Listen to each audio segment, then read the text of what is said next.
Hi, I'm Jeff Harrell, Senior Pastor of New Beginnings Community Church of Washtenaw County.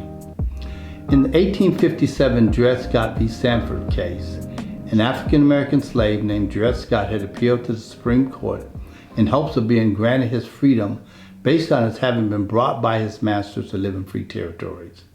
The Supreme Court ruled that persons of African descent could not be, nor were ever intended to be, citizens under the U.S. Constitution, and that thus the plaintiff, Scott, was without legal standing to file a suit. The framers of the Constitution, Chief Justice Roger Taney famously wrote in the majority opinion, believed that blacks had no rights which the white man was bound to respect, and that the Negro might justly and lawfully be reduced to slavery for his benefit. He was bought and sold and treated as an ordinary article of merchandise and traffic whenever profit could be made by it. The court also declared the Missouri Compromise of 1820 unconstitutional, thus permitting slavery in all of the country's territories. By 1861, 11 states had seceded from the Union, and in April of 1861, the Civil War began. The, quote, war to free the slaves was, as has been called, would last until 1865 and end with the defeat of the Confederate States. But as Stephen Satterfield has stated, we fought a war like no others, where the good guys won, but racism did not lose. In January 1865, Congress would pass, and December 1865 ratify the 13th Amendment to abolish slavery. The amendment states that neither slavery nor involuntary servitude, except as a punishment for crime whereof the party shall have been duly convicted, shall exist within the United States or any other place subject to their jurisdiction. And within the body of that amendment, the words, except as a punishment for crime whereof the party shall have been duly convicted, would allow the nation to move from one form of systemic racism to another.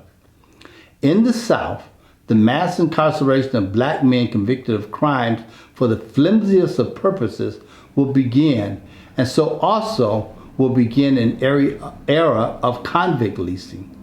According to the Equal Justice Initiative, after the Civil War, slavery persisted in the form of convict leasing, a system in which southern states leased prisoners to private railways, mines, and large plantations.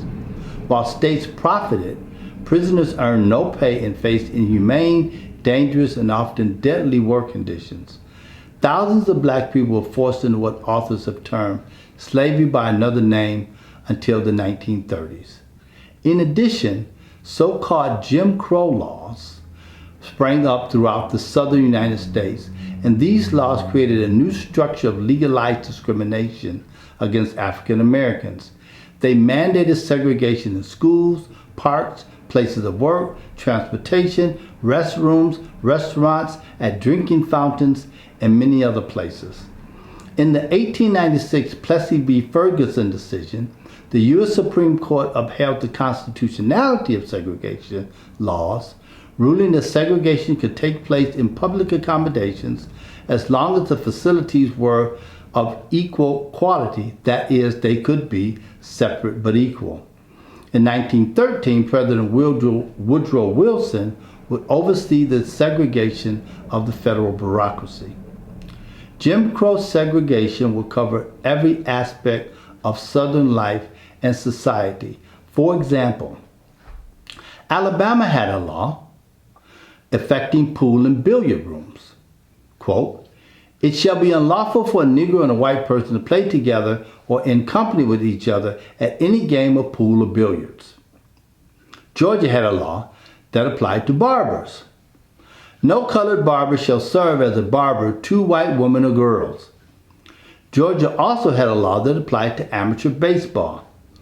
It shall be unlawful for any amateur white baseball team to play baseball on any vacant lot or baseball diamond within 2 blocks of a playground devoted to the Negro race, and it shall be unlawful for any amateur colored baseball team to play baseball in any vacant lot or baseball diamond within 2 blocks of any playground devoted to the white race. Louisiana had a law that covered circus tickets. All circuses, shows, and tent exhibitions to which the attendants of more than one race is invited or expected to attend shall provide for the convenience of its patrons not less than 2 ticket offices with individual ticket sellers and not less than 2 entrances to the said performance with individual ticket takers and receivers, and in the case of outside or tent performances, the said ticket officers shall not be less than 25 feet apart.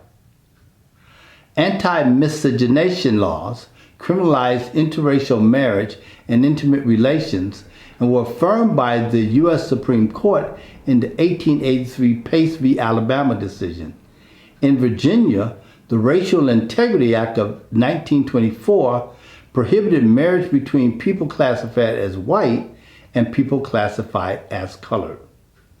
The doctrine of separate but equal, which was really separate and unequal, will be the law of the land until it was overturned in the 1954 Brown v. Board of Education decision. The Civil Rights Act of 1964 outlawed discrimination and Jim Crow segregation in employment, schools, and public places. The Voting Rights Act of 1965 outlawed racial discrimination in voting.